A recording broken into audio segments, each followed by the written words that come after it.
Hello guys, welcome to my channel. তো আজকে আমি আমার মায়ের বাড়িতে এসেছি আর আমাকে নিরামিষ পুঁই আলু বেগুন দিয়ে চচ্চড়ি খেতে খুবই মন করছে। তো তোমাদেরকে আমি দেখাচ্ছি আমাদের গাছের পুঁই।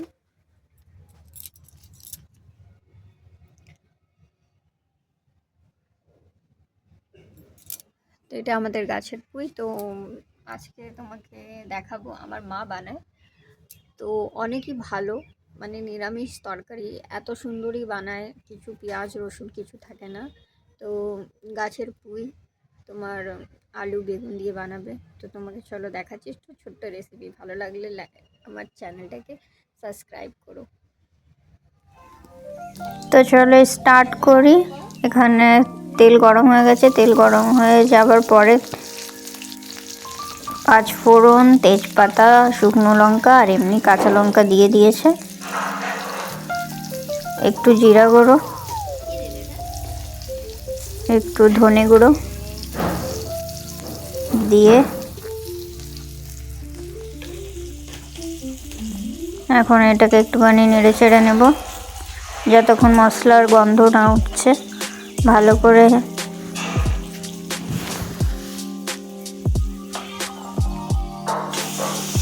এরপরে সব সবজিগুলোকে ঢেলে দিলাম, ঢেলে দেওয়ার পরে একটুখানি ঢাকা দিয়ে দিয়েছি যাতে মশলার সাথে পুরো সবজি ভালো সেন্ট বেরোক এবং মশলা হয়ে যাক।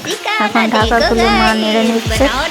সব তরকারি নেড়ে নেওয়ার পরে আবারও ঢাকা দিয়ে একটুখানি করে নেব।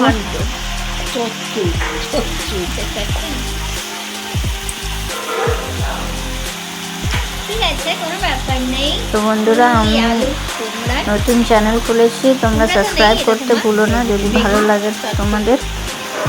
আর এবং আমার মায়ের হাতের আর কি রান্না তোমরা দেখতে চাও আমাকে অবশ্যই কমেন্ট করবে। তো মাটা এখন এখানে আমি জিজ্ঞাসা করলাম, মা তোমাকে রান্না করে আমি ভিডিও করছি কেমন লাগলো? তো মা হেসে বলছে ভালো লাগছে।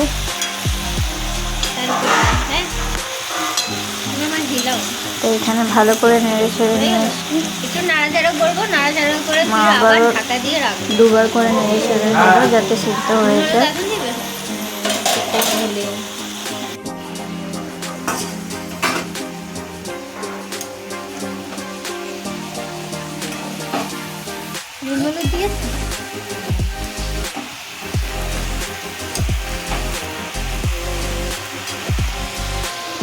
ভালো করে নেড়ে চড়ে আবারও নিয়েছে, দুবার করে এরকম করে ঢাকা দিয়ে ঢাকা খুলে ভালো করে নিয়েছে। তরকারিটা একটু সিদ্ধ সিদ্ধ হয়ে যাবে।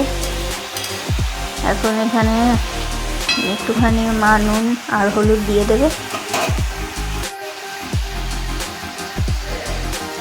স্বাদ অনুযায়ী নুন এবং হলুদ দিয়ে দিলে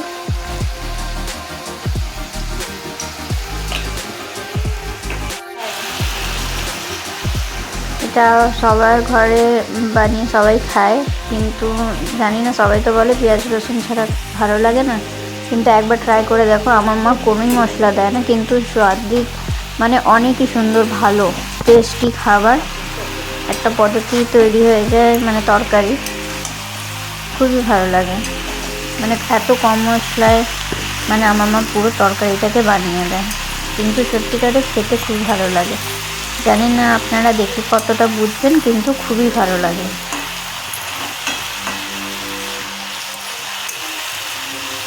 নুন হলুদ দিয়ে মা এখন আবার ঢাকা দিয়ে দেবে ভালো করে নেড়ে চেড়ে।